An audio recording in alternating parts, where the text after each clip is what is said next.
Há um homem em Colossenses capítulo 4, cujo nome a maioria das pessoas ignora.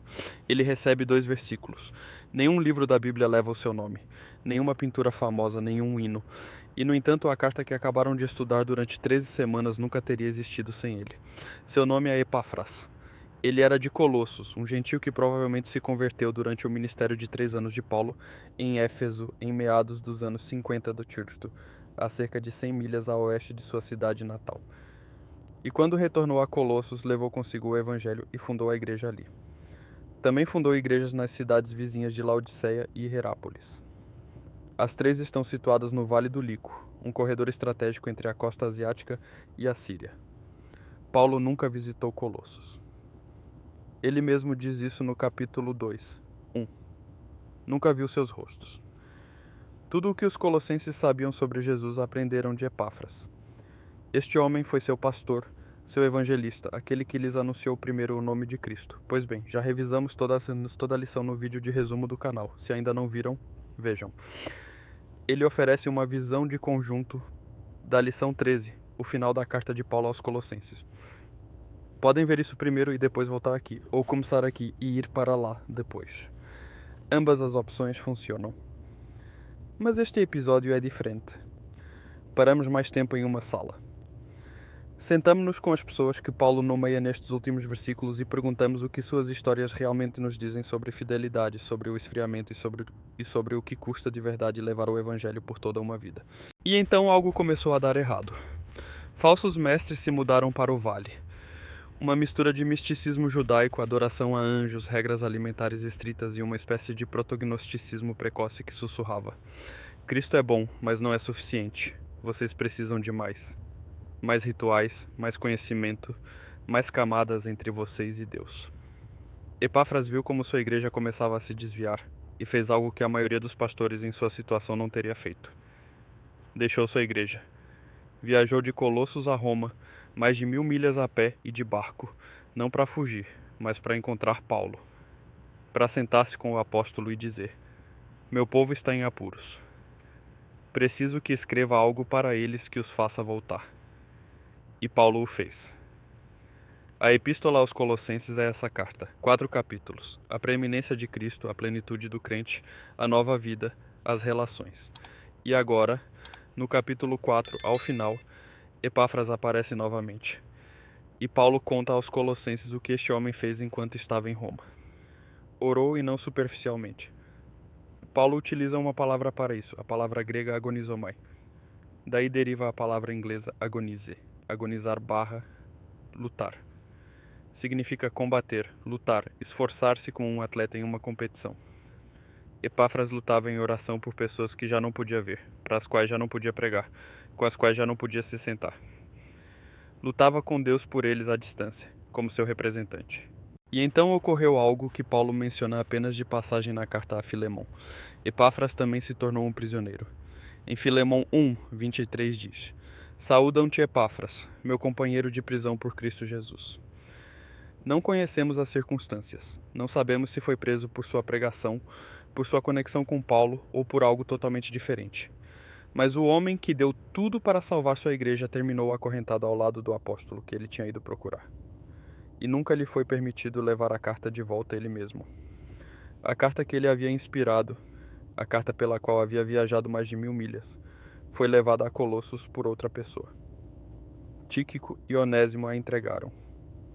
Epáfras ficou preso em Roma, acorrentado, vendo como outro terminava o que ele havia começado. Não sabemos o que foi feito dele depois. Alguns escritores cristãos primitivos acreditavam que ele retornou a Colossos e finalmente deu sua vida pela fé, mas as escrituras guardam silêncio. Sua história simplesmente se interrompe. 2 versículos no capítulo 4 e uma única linha em Filemon. Isso é tudo o que temos. Mas pensem no que contém esses 2 versículos. Um homem que fundou 3 igrejas, que caminhou 1000 milhas para salvar seu povo, que terminou na prisão por isso, que orou com tal intensidade que Paulo, o apóstolo Paulo, considerou necessário contar aos Colossenses, e que nunca soube se a carta surtiu efeito. Epáfras é o tipo de pessoa sobre quem realmente se constrói o reino de Deus. Não os famosos, não aqueles cujos nomes figuram nos edifícios, mas os que fazem o trabalho silencioso, custoso e invisível, e que deste lado da eternidade nunca chegam a saber se foi importante. Foi importante. Estamos estudando o resultado disso 2000 anos depois. Agora quero levá-los a um ponto que a lição toca, mas não aprofunda totalmente. As duas últimas palavras de Paulo antes de sua saudação final. Colossenses 4:18. Lembrai-vos das minhas prisões. Lemos isso e pensamos. Sim, Paulo estava na prisão. Sabemos disso, já dissemos isso muitas vezes. Mas quero que imaginem por um momento o que significava essa frase para alguém que a lesse no século I. Um encarceramento romano não era o que imaginamos como uma cela moderna. Em Roma, a prisão não era um castigo. Era um lugar de custódia antes do castigo real, que costumava ser a execução. O jurista romano Ulpiano escreveu explicitamente que a detenção deveria servir para reter as pessoas, não para castigá-las. Mas as condições diziam outra coisa. O primeiro cativeiro de Paulo foi uma prisão domiciliar, Atos 28:30. Ele alugou uma moradia, estava acorrentado a um soldado da guarda romana e podia receber visitas. Esse é o cativeiro no qual foi escrita a carta aos Colossenses. Podia escrever, podia ensinar, podia ver Epáfras, Tíquico e Lucas. Mas continuava acorrentado. A palavra cadeias aparece mais de 20 vezes no Novo Testamento e se referia a grilhões de ferro ao redor dos pulsos, às vezes unidos por uma corrente ao soldado que o guardava. Comia com eles, dormia com eles, escrevia cartas com eles. Seu segundo cativeiro foi diferente. Esse veio depois. A prisão mamertina. O historiador romano Salustio a descreveu com 3 palavras: negligência, escuridão e fedor. Um fosso subterrâneo, escavado na rocha de cerca de 7 por 9 metros, 2 metros de altura, enterrado a quase 4 metros sob a terra. Os prisioneiros eram baixados por um buraco no chão, sem janelas. O ar estava tão viciado que mal se podia sobreviver nele. O sistema romano nem sequer fornecia refeições. Se os amigos e a família não trouxessem comida, morria-se de fome. Ali estava Paulo quando escreveu a segunda carta a Timóteo. Ali pediu por Marcos nominalmente. Essa é a prisão da qual já não saiu. Mas a carta aos Colossenses foi escrita durante o primeiro cativeiro, a prisão domiciliar. E, no entanto, as correntes também ali eram reais. O ferro estava em seus pulsos todos os dias. E no mundo romano as correntes não apenas limitavam a liberdade de movimento, destruíam a posição social. Estar acorrentado era uma humilhação pública, indicava a qualquer transeunte que a pessoa estava abaixo da dignidade. E Paulo diz: lembrem-se disso. Não esqueçam o que custa entregar esta mensagem. Não se acomodem tanto que esqueçam que alguém está pagando pela liberdade que vocês desfrutam. Porque esquecer o custo é o primeiro passo para considerar o Evangelho como algo garantido. E considerar o Evangelho como garantido é o primeiro passo em direção à Laodiceia. Esta conexão não é coincidência, o próprio Paulo a estabelece. Colossenses 4:16.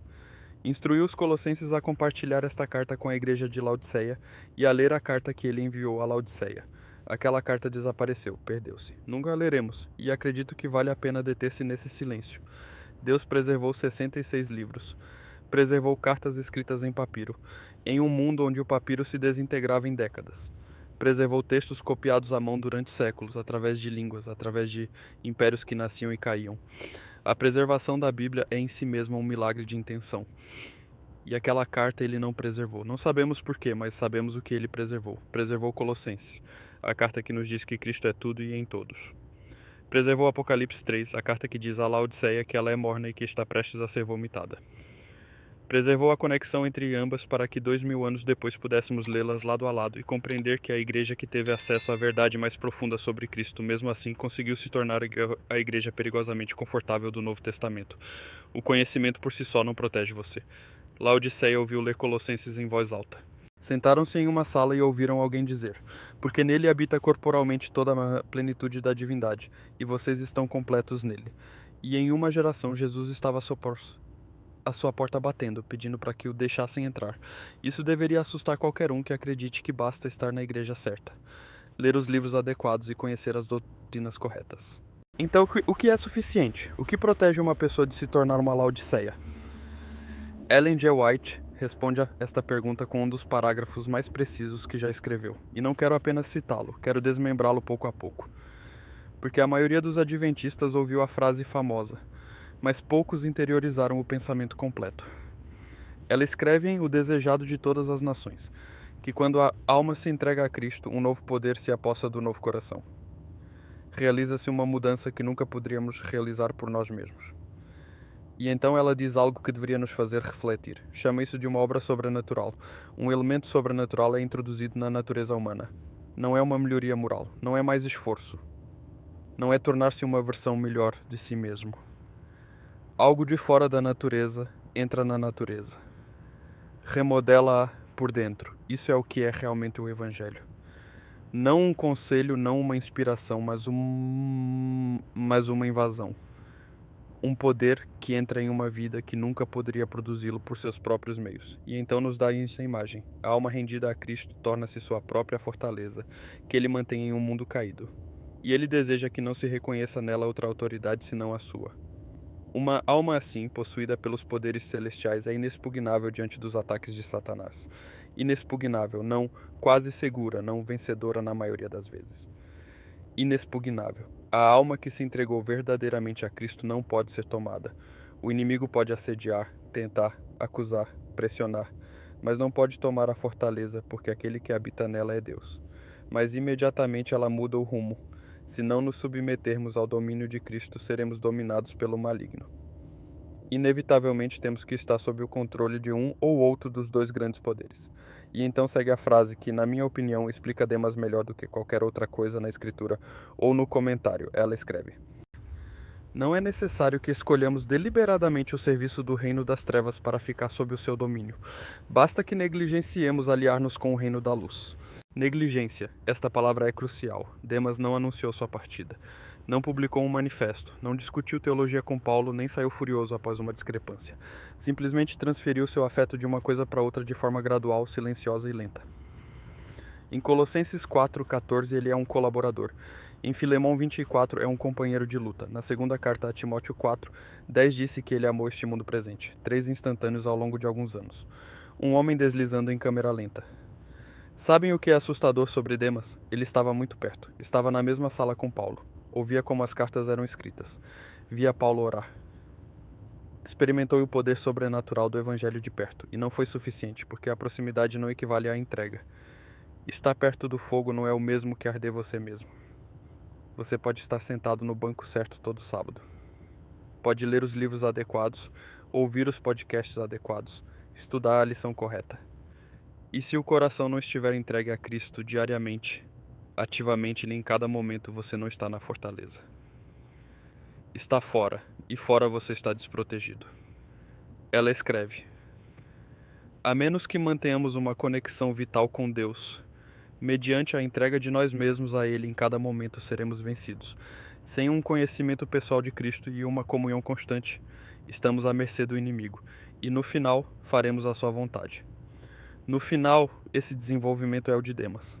Esse desenvolvimento é o de Laodiceia. Esse desenvolvimento é a morte lenta de uma fé que nunca foi entregue por completo. E Lucas? Lucas ficou. As mesmas condições, a mesma pressão, a mesma Roma, as mesmas correntes. Lucas ficou porque Lucas não estava ali por Paulo. Lucas estava ali por Cristo. E quando você está ali por Cristo, as circunstâncias não determinam sua permanência. Ellen G. White retoma este fio em outro lugar que completa a imagem. Em Nos Lugares Celestiais, ela escreve que a santificação é uma obra progressiva, contínua, que leva o homem cada vez mais alto. E então diz algo que muda a compreensão disso. Diz que não deixa para trás o amor, mas o introduz na vida como a própria essência do cristianismo. Essa frase, não deixa para trás o amor, é importante porque muita gente pensa no crescimento espiritual como mais disciplina, mais rigor e mais regras. E White diz: não. O crescimento que deixa o amor para trás não é santificação. É apenas uma atuação religiosa que se torna mais intensa. O verdadeiro crescimento leva o amor mais profundamente a tudo. O amor não é o ponto de partida que acabamos superando. O amor é o que se aprofunda em cada etapa. ela vai além. Diz: durante sua vida na terra, Cristo foi sempre bondoso e terno. Sua influência era sempre doce. Nunca foi ranzinza ou inacessível. E nunca transigiu com o mal para ganhar favor. E então aplica isso diretamente a nós. Se tivermos sua justiça, seremos como ele em mansidão, em paciência e em amor abnegado. Pensem nessa combinação.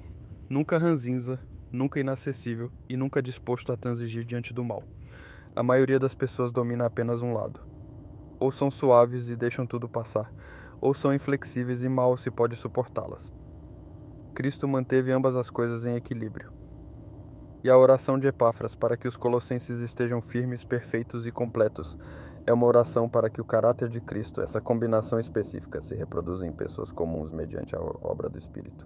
Ela escreve também em Atos dos Apóstolos, sobre o tempo de Paulo em Roma, o que redefine nossa visão das limitações. Diz que Paulo, embora aparentemente estivesse afastado do trabalho ativo, exerceu na verdade uma influência maior e mais duradoura do que quando podia viajar livremente. Suas palavras, escritas em cadeias por Cristo, receberam mais atenção do que se ele estivesse presente em pessoa. E os crentes que ficaram sem sua orientação constante começaram finalmente a carregar o fardo que ele havia carregado por eles. Este é um princípio, não apenas um detalhe histórico. Às vezes Deus não remove a limitação. Às vezes, a limitação é a estratégia. A prisão não é uma interrupção do ministério de Paulo. É o método pelo qual seu ministério chega mais longe do que jamais poderia chegar a pé. As cartas que ele escreveu acorrentado continuam sendo lidas hoje. Os sermões que deu em suas viagens, não. Sua limitação poderia ser precisamente o meio que Deus utiliza para multiplicar seu alcance. O tempo em que você se sente marginalizado poderia ser o tempo em que o que você produz tem a maior permanência. E nas notas da lição desta semana, ela escreve algo sobre a vontade de Deus que une tudo. Diz que, tanto nos assuntos menores quanto nos maiores, a primeira grande pergunta é: qual é a vontade de Deus neste assunto? Porque a sua vontade é a minha vontade, a sua vontade é a minha vontade. Isso não é resignação. Isso é alinhamento. É uma pessoa que se entregou tão profundamente que já não há lacuna entre o que Deus quer e o que ela quer. Não porque reprimiu seus próprios desejos, mas porque o elemento sobrenatural que descreveu antes mudou realmente seus desejos. Quando Cristo vive realmente em você, começa a querer o que Ele quer, não por obrigação, mas por transformação. Ela diz que esta foi a posição que Cristo adotou quando veio ao nosso mundo e entrou em conflito com o chefe rebelde dos anjos caídos. Deus traçou um plano e Cristo aceitou essa posição. Consentiu em enfrentar o inimigo sozinho. E então ela diz: cada ser humano deve fazer o mesmo. Mas eis a promessa. Os mesmos poderes celestiais que estiveram à disposição de Cristo estão também à disposição daqueles que caminham no caminho e na vontade de Deus. O mesmo poder preservador, não uma versão menor, não um acréscimo humano diluído. O mesmo poder que está à disposição de qualquer um que caminha em sua vontade. É por isso que Epáfras orava. Isso é o que significa realmente estar firme, perfeito e completo. Não significa alcançar algo mediante o próprio esforço. Significa receber algo que Deus presenteia a todo aquele que esteja disposto a alinhar sua vontade com a dele. Assim, a pergunta responde-se quase sozinha, certo? Se Epáfras caminhou 1000 milhas e acabou na prisão apenas para orar por pessoas que não podia alcançar, então provavelmente também há alguém em sua vida que precise desse tipo de oração. Não do tipo cortês, o tipo de oração que custa algo. O tipo de oração em que a pessoa permanece de joelhos mais tempo do que é confortável porque sabe que eles estão se afastando e que fisicamente não pode alcançá-los, mas Deus pode. E se Demas não caiu da noite para o dia, mas foi se afastando ao longo dos anos, passo a passo, então a pergunta honesta não é se você abandonou a Deus, mas se silenciosa e secretamente algo tomou mais espaço em sua vida do que lhe cabe. Há um ano era apenas ruído de fundo. Agora soa mais forte do que deveria. Você já sabe o que é. Todo mundo sabe quando fica quieto o suficiente para ouvir. A pergunta é apenas se você vai chamá-lo pelo nome ou se vai deixar que continue crescendo. E se houver alguém que lhe trouxe o evangelho, alguém que orou por você, que lhe ensinou, que ficou quando lhe custou algo, essa pessoa provavelmente nem saiba que fez a diferença. A maioria dos Epáfras nunca chega a saber. 2 versículos no silêncio. Isso é tudo o que recebem, a menos que alguém lhes diga. E se você se encontra agora em uma etapa que sente como correntes, se suas circunstâncias parecem retê-lo e você se pergunta se Deus percebe isso ou se isso leva a algum lugar, a prisão de Paulo produziu as cartas que ainda hoje estudamos 2000 anos depois. Sua limitação tornou-se seu legado. O momento mais difícil de sua vida produziu a obra mais duradoura de sua vida. Isso não é coincidência. É um padrão e poderia ser o seu. A lição encerra o trimestre com Isaías 60. Levanta-te e resplandece, porque já vem a tua luz, e a glória do Senhor vai nascendo sobre ti. Mas eu quero encerrar com a última coisa que Paulo realmente escreveu em Colossenses. Sua própria letra era trêmula porque as correntes dificultavam segurar uma pena. As letras eram provavelmente maiores do que o habitual porque seus pulsos não podiam se mover livremente. Lembrai-vos das minhas prisões. A graça seja com vocês. Um homem que perdeu sua liberdade e escreveu sobre a graça. Um homem em ferros que falou sobre a glória. Um homem que não podia sair de um quarto alugado e cujas palavras atravessaram o Império Romano e sobreviveram ao próprio Império. Ele não sabia que nós leríamos isso. Pensava que estava ajudando Epáfras a salvar uma pequena igreja em uma cidade moribunda. Escreveu o que o Espírito lhe deu e assinou com sua própria mão, porque isso era tudo que podia dar. Foi suficiente. O trimestre terminou. 13 semanas em 2 cartas de um homem acorrentado sobre um Deus que liberta as pessoas. E a última coisa que este homem escreveu com sua própria letra trêmula foi esta: a graça seja com vocês. Nenhum conselho, nenhuma instrução final. Graça. Se vocês acompanharam os resumos da lição neste trimestre, obrigado por estarem conosco. Se é sua primeira vez, voltem. Comecem do início. Tudo se baseia em uma coisa: Cristo em vocês, a esperança da glória. Estejam firmes nele, perfeitos e completos em tudo o que é a vontade de Deus. E se ainda não abriram essa porta, se Jesus tem batido e vocês queriam responder, mas se distraíam repetidamente, o chamado não cessou. Não cessará. Ele é mais paciente do que a sua resistência, é mais persistente do que a sua negligência. Abram a porta, e se este episódio ou alguma das lições deste trimestre os ajudou, compartilhem com alguém que precise. Deixem um comentário, mesmo que sejam apenas 1 ou 2 palavras. Parece insignificante, mas realmente ajuda para que mais pessoas encontrem estes vídeos. Vocês não estão apenas assistindo, são nossos colaboradores para levar o Evangelho ao mundo. E quando se lembrarem, orem por nós. Este trabalho é importante e não o fazemos de ânimo leve. A graça seja com vocês. Se esta história de Epáfras e o custo oculto do Evangelho mudou sua visão sobre os colaboradores silenciosos em sua própria vida, inscreva-se neste canal e dê um curtir. Estamos descobrindo a história espiritual que muitas vezes passa despercebida. Vamos semear juntos a semente da fé. O próximo tesouro da verdade se abrirá em breve.